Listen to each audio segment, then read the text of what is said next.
भारत के double Olympic medallist और javelin thrower Neeraj Chopra ने बड़ा फैसला लिया है।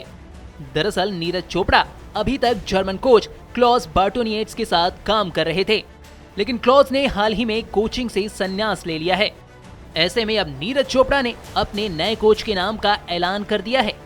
उन्होंने 3 बार के ओलंपिक चैंपियन को अपना नया कोच बनाया है। खास बात तो यह है कि सबसे लंबा जेवलिन थ्रो का वर्ल्ड रिकॉर्ड भी इसी दिग्गज के नाम दर्ज है। इस दिग्गज का अनुभव नीरज चोपड़ा के काफी काम आने वाला है। नीरज चोपड़ा के नए कोच के नाम का ऐलान। जेवलिन थ्रोवर नीरज चोपड़ा ने दिग्गज जैन जेलेज़नी को अपना नया कोच बनाया है। जैन 3 बार के ओलंपिक और वर्ल्ड चैंपियन और वर्तमान वर्ल्ड रिकॉर्ड होल्डर हैं। वह लंबे समय से चोपड़ा के आदर्श हैं।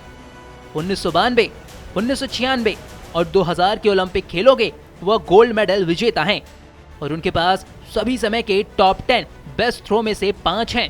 1992, 1996 और 2000 के ओलंपिक खेलों में स्वर्ण पदक विजेता जैन के पास सभी समय के टॉप 10 सर्वश्रेष्ठ थ्रो के नाम दर्ज हैं।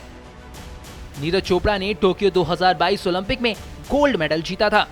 तब सिल्वर और ब्रॉन्ज मेडल जिन खिलाड़ियों ने जीते थे, तब उन दोनों खिलाड़ियों के कोच जैन जेलेज़नी ही थे। जैन ने 2 बार के ओलंपिक चैंपियन और 3 बार के वर्ल्ड चैंपियन बारबोरा को भी कोचिंग दी है। नई शुरुआत के लिए तैयार नीरज चोपड़ा। जैन के मार्गदर्शन में नीरज अपनी तकनीकी महारत को और गहरा और उन सफलताओं को आगे बढ़ाने के लिए काफी ज्यादा उत्सुक हैं। नीरज चोपड़ा ने इसके बाद कहा कि मैंने बड़े होते हुए जैन की तकनीक और सटीकता की प्रशंसा की और उनके वीडियो देखने में बहुत समय बिताया।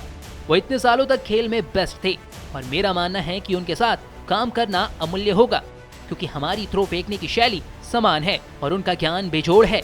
जब मैं अपने करियर में अगले स्तर की ओर बढ़ रहा हूँ, तो जैन का मेरे साथ होना सम्मान की बात है और मैं शुरुआत के लिए इंतजार नहीं कर सकता। हाल ही में बीते पेरिस ओलंपिक में नीरज चोपड़ा ने सिल्वर मेडल को अपने नाम किया था। ऐसे में नीरज चोपड़ा जीत की खुशी के साथ कहीं न कहीं उस एक गोल्ड मेडल को गंवाने का अफसोस भी मना रहे थे, जबकि गोल्ड मेडल पाकिस्तान के अरशद नदीम के पास गया था। इसके बाद डायमंड लीग में भी नीरज चोपड़ा के नाम सिल्वर ही लगा था। बीते सीजन में नीरज चोपड़ा के खराब प्रदर्शन का एक बड़ा कारण उनकी इंजरी भी रही थी।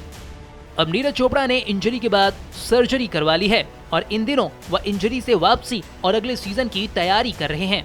अब ऐसे में देखना होगा कि नए कोच के साथ क्या नीरज चोपड़ा एक बार फिर से अपनी गोल्ड मेडल जीतने की लय पर वापस आ पाते हैं या नहीं।